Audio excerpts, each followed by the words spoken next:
Welcome back to the Inside Pack Sports YouTube channel. We have a new feature here for you guys this football season, and you can see the man with me. Mr. Emeka Emezie is going to be with us each week talking NC State football. Emeka, glad to have you this year, man, and I know we're excited to have you at Inside Pack Sports doing some content for us. Yeah, I'm excited to be a part of this and just a blessing to be back to talking NC State and football and everything that I just grew up on, truthfully. And let me remind folks, this is the all-time career catch leader at NC State, Emeka. What does it feel like, man?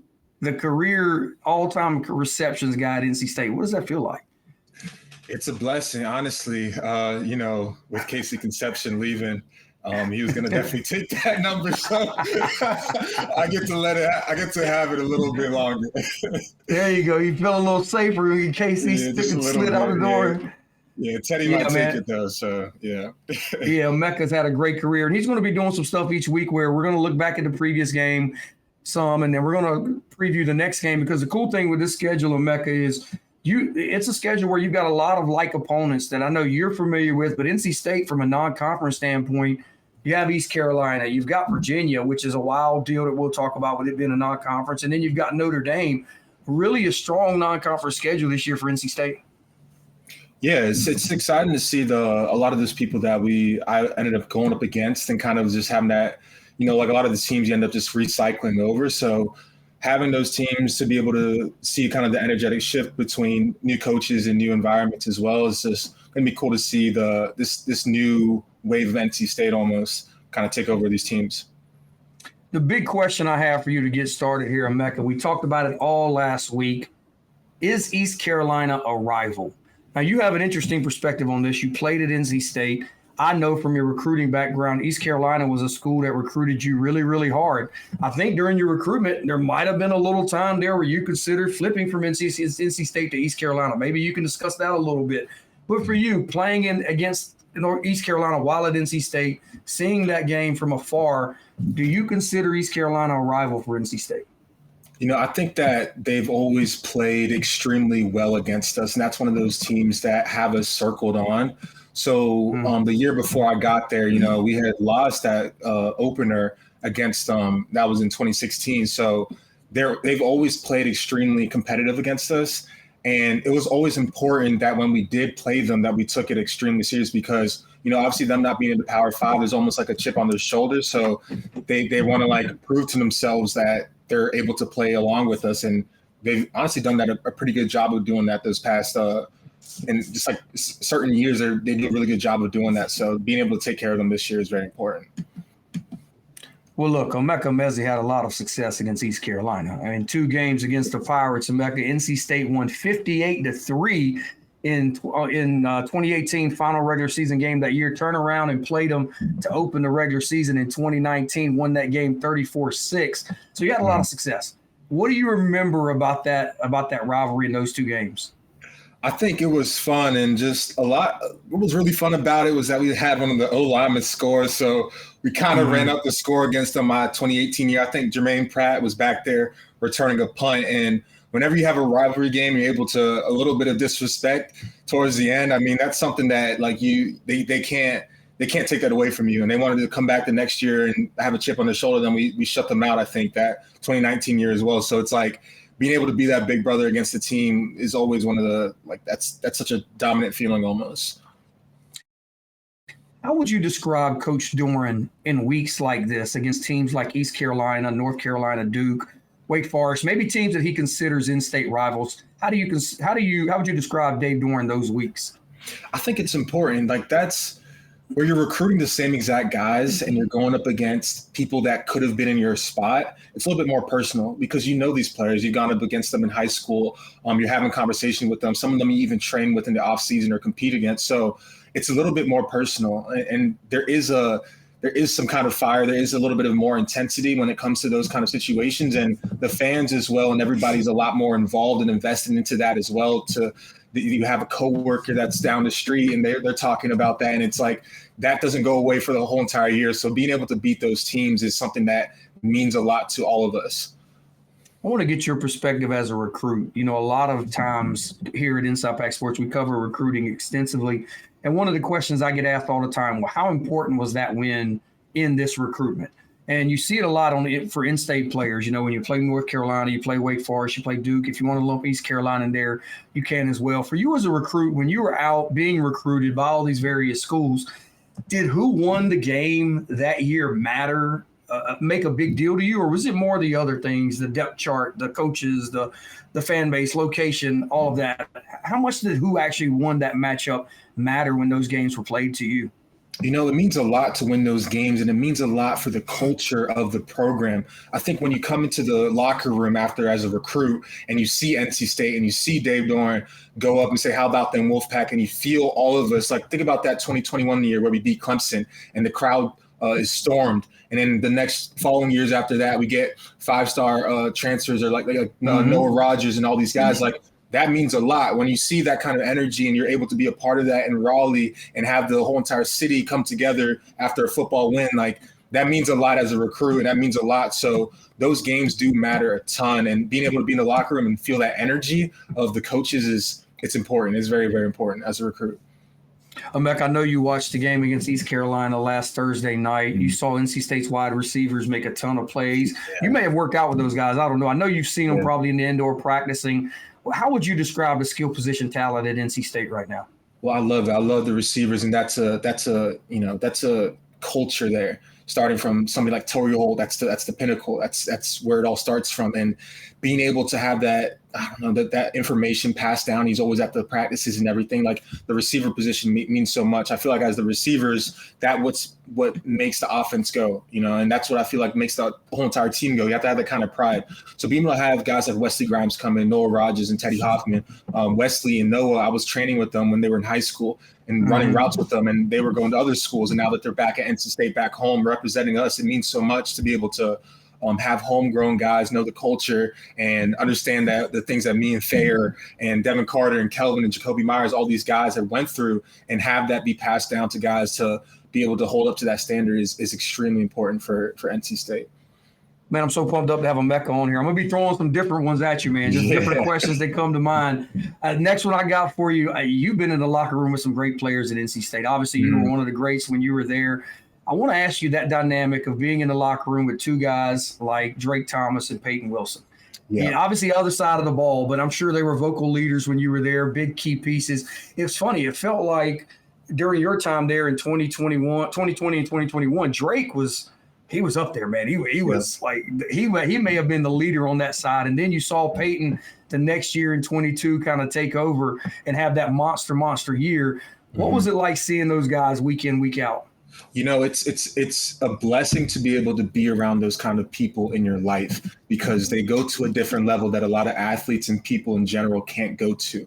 It's a different kind of energetic shift. It's a different kind of mentality that humans in general can't get to. I don't think I'm able to get to at a consistent level. And then think about Tanner as well. Think about what Tanner's doing right now with the Rams and how he literally is insane. Like he's one of the most insane players you think about. And then as well as Icky, like those are guys I got to watch in person. Bradley Chubb as well, Jermaine Pratt, Jacoby Myers. Like these guys there's a different kind of flip and switch. And I think especially like last year, I think that was the one where Peyton, somebody at 6'4", is able to play like Tanner was able to play. It's something it's not seen often, and I don't know, a lot of just people can't get to that level consistently, and it's a blessing to even be around that, honestly. I forgot you were there. You're kind of the bridge player in a sense. You were there in the early Dave Doeren, in 17, 18 with that final 14 class went out to kind of lead into the Peyton, Ingle, Thomas group. I want to go to those first 2 years, man. You had some great pieces around you. I know you were on the same offense with guys like Kelvin Harmon, Jacoby Myers, Ryan Finley, Jalen Samuels, Naheem. I can go on and on and on. As a young player for you, man, what was that like, again, training with those guys and watching them week in, week out? Yeah, as a player, it just makes you want to be better. The people that you surround yourself with, you end up your capacity to do more goes up. And being around Kelvin Harmon, being around Jacoby Myers, competing with them, I always felt like I was good enough to be around them, whether I was or not, or just being around that level of talent made me better regardless. And think about having Naheem Hines, think about having Bradley Chubb. These are guys that are like all Pro Bowl players. Justin Jones, Contavious Street, BJ Hill, like NFL guys that are playing and starting. So being able just to see that kind of work ethic day in and day out and understand what the standard is, that when they leave, that doesn't go away. So we transfer over. 2019, we had a struggle year, but we got back to that 2020 and 21. It's like having that standard with guys, and then Thayer Thomas as well, just guys that are able to really embody that energy and understand what HTT means and what NC State culture means and really put that into our program. It's life-changing for a program like Bradley Chubb and Kelvin and Jalen Samuels and Naheem. They changed the program for the rest of their life. Like the things that they did will forever carry on, even if you can't even see it. So being a part of that is such a blessing. Such a blessing. I want to circle this back to East Carolina because you bring up that 2019 season. And for you, I think that was your true junior year. Yeah. And you guys opened the year with East Carolina. Won that game 34-6. You had a ton of new pieces, really, really young team. I'm interested mentally. Did you guys just feel like, hey, we've been winning, we're just going to continue to win? Like, was there a kind of a level of acceptance there? Because we know that was a year it didn't pan out that way. Did you feel like maybe you kind of went into that year with not necessarily having the right mindset because you had so many different players and you had to kind of reinvent who you were with these new young pieces? Absolutely. I think a lot of it comes down to like consistent intensity. And for myself, I would take like a lot of accountability on that for not understanding what it meant to be the number one guy. Right. So when you're the number three guy, I can kind of mess around. You got Jacoby, you got Kelvin, you got these NFL players. I'll get the ball when I get the ball. Ryan will get me the ball when he needs to. When you're the number one, you're the number one read on every play. If everything fails front side, he's coming back to me. I have to win the one-on-one. And if you're not winning that consistent one-on-one, then you're going to be off the field a lot of times on third down. Third down is when I'm going to get the ball a lot. You need to bail out your quarterback as well on those third downs. You need to bail out your quarterback on the first and longs and second and longs. So for me, I felt like if I wasn't able to be consistently dominant at a high level, then the offense is going to fail ultimately. And then as well as like for the other guys, we had to step into leadership roles. So it's a little bit more uncomfortable. You have to have those uncomfortable conversations with guys. You're not holding up on your end. And a lot of us were just like having attention of, oh, you're not doing your job, but we're not going to say anything. We're just going to walk away. I think a lot of the leaders before, Garrett Bradbury and Ryan Finley and Kelvin, they were going to get on your butt no matter what. It didn't matter what happened. Jermaine Pratt, he doesn't care what you think. Like, he's going to tell you what's on his mind. So that next year we're like, okay, like none of that. There's no egos. We're going to have these conversations. And if we have to get into it, we got to get into it because we're not going to just allow the standard to drop. What changed in 2020? Because I'm going to be honest with you, covering NC State and knowing what the perception was among others, there was this thought, hey, they're in a hole they're not getting out of. Because 2019 was that bad as a team, and you really kind of just brought back the same guys, right? You didn't really go out. This was pre-portal where you can go out there and flip it all over. You kind of ran it back. And I mean, man, I thought that was honestly one of Dave's best years. I mean, you guys played 11 games that year in 2020. That was a year where you had to play 10 ACC games. You went 7-3 in the ACC. You had Liberty as your non-conference, who was undefeated, if you remember correctly. I mean, so that wasn't a layup.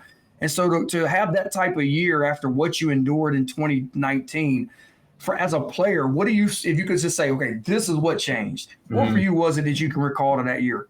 I would say it was just like, if you go into failure with the same exact people and you bring that back, I would say family. Like if you have a family that goes through a hard time and they all were in that together, like, and you come back that next year. And in 21, we brought back a lot of the same people as well. It's like that. It was just, we've been through so much together, not even just on the field, but the guys, just thinking back on it, we would just hang out with one another. So it's like, we had this like family culture that is like a little bit lost in today's age with the NIL and stuff like that, honestly. But like going through those times and not being able to transfer like you are now, it makes you that much closer of a team to where you're able to beat some of those powerhouses and a lot of those tough, close games that you get into. Those last couple seconds, you're able to win because of that chemistry that you built with one another when you're throwing at the indoor at 12 a.m. and there's nobody else out there, because you guys just truly just do it for the love of each other. Well, look, I know for me, looking back at 2020, the game that stood out where I said, okay, this team has changed, it was Pittsburgh. And you played a big role in that game. You remember you opened the year with a win against Wake Forest, then you went to Virginia Tech, and they put it on you guys at 45-24. And then you go to Pittsburgh, and trust me when I tell you this, Emeka, nobody thought you guys would win that game. That was Kenny Pickett at Pitt. The media had you guys, no, they're not winning that. And you went up there, Devin Leary, breakout performance. I think you had 4 touchdowns. You had 7 for 101. The game winner inside the last 30 seconds. I don't know where that catch would rank for you in terms of one of your favorite ones that you had. But, man, to me, that's just as memorable as the North Carolina one because of what it meant in terms of signifying the rest of that season, because it felt like you guys kind of arrived with that win. Yeah, absolutely. I think there's a lot of it, that switch was like not accepting 2019. So when we had that loss versus Virginia Tech, myself even, I went up to Coach Doeren. I was like, something's got to change. Like we can't do this again. And he obviously was on board with that. And a lot of the guys were the same way. It was like we can't accept failure. We can't accept defeat. So when you rally together like that, and you're just like, you know what, enough is enough. No matter what happens, we're going to rally together. Even when Devin got hurt that year too, it wasn't that, Bailey's coming in. We're like, no, Bailey's our guy now, right? And like what was so transformative for that team was that Coach Beck even was such a positive spirit for us. He's like, Bailey's done it at this level. Bailey's won at this level, right? So he knows how to run this offense. You guys just go out there and play. And like instilling that confidence into our quarterback and saying it with such confidence and like upbeatness about it, that it's like you really have conviction about the players that you put in, even if they're the backup. Like we all just fed into that and we like bought in, and that was what honestly allowed for us to kind of keep that momentum going into that year. You come back in 2021, have another big year as a program. And look, as we kind of work our way off of talking about some of your career stuff to Virginia, I got to ask you about the North Carolina game. I mean, you guys were down, I believe, 10 in that one with 2 minutes to go. You've been asked about it for sure. I know, like mentally, what was the mentality like on the sidelines? Because it didn't seem like there was any quit. And then it kind of culminates with your big catch there to kind of win it in the end zone. Yeah, I think that like for those years, that's probably one of our best years in a little bit now. It's like that team just had no quit. And you think about the guys on there, Devin Leary coming back from injury, right? I had fumbled that game away against Wake Forest. Thayer Thomas is a walk-on. Devin Carter, we have like Icky and all these guys like Bam, like all those guys that we had together had been through so much with one another. And that was our last time together. I just remember just like we were on the sideline and it's just not the way that we're supposed to go out, right? We didn't even play that bowl game. Like, I don't know, this guy had our favor in our back because we just had done so much for each other and like had sacrificed so much time with one another that there just was no quit. And I think I love that moment so much because NC State, there's that narrative that we have of like, oh, the pack, whatever, like this is just going to happen. And for us to be able to fight against that and have that moment for our fans and to have everybody experience that together, like to fight against that narrative against us was such a special moment for NC State. And I'm just glad I was a part of it, honestly. Let's talk about Virginia now. We know NC State has Virginia coming up. You were at NC State 5 years. You played Virginia twice, which seems odd, being in the ACC. I remember when I was at NC State, you played everybody every year. I think when you were there, you were playing the coastal teams once every 6 years. Now there's a different schedule on it. So I want to ask you about that. What was it like playing a team, Virginia, who that's not far from home? It's not far at all. And it's one every 6 years. Now you got the extra year with the COVID, I think in 2020 with the revamped schedule to play in that year as well. But how did you feel like it was playing coastal teams where you kind of didn't have the same feel as maybe the Atlantic Division teams? Yeah, it's weird because you don't know their energy. You don't know how they're going about it, right? So it's like they can kind of come out with anything, right? So like think about like Virginia Tech and you think Duke and you think about Virginia and some of those other teams that are on the other side. It kind of is like that first quarter you're feeling each other out like a chess match. Like, what are they going to do? Because you don't play them every year. When you play the Chapel Hills, when you play the even though Chapel Hill's on the other side, but you play the Louisvilles, you play the Florida States, you have a decent understanding of the guys and how they're going to come about it those years. But when you play those other ACC teams that are on the other side, it's like you don't really know. and you're kind of just feeling each other out a little bit, and you kind of get a better gauge and understanding of it as the first quarter and like you bleed into the second quarter comes along. You had a big catch against Virginia at home in 2018. You played them on the road in 2020. What do you remember about that matchup, that team, maybe playing up in Charlottesville, playing them at home? What do you remember about Virginia? Yeah, Virginia, that was really cool. That was like the first game where I believed I could play like really at a high level at this, because we came out with like, I don't know if it was like the first few plays, we had like a flea flicker. I think I caught it for like 30 something yards or something like that. And I was honestly in the flow state that game, and we had like a touchdown that Ryan wasn't supposed to throw to me. And that's probably like one of my top 5 catches. I felt like it was just like one of those I wasn't supposed to catch.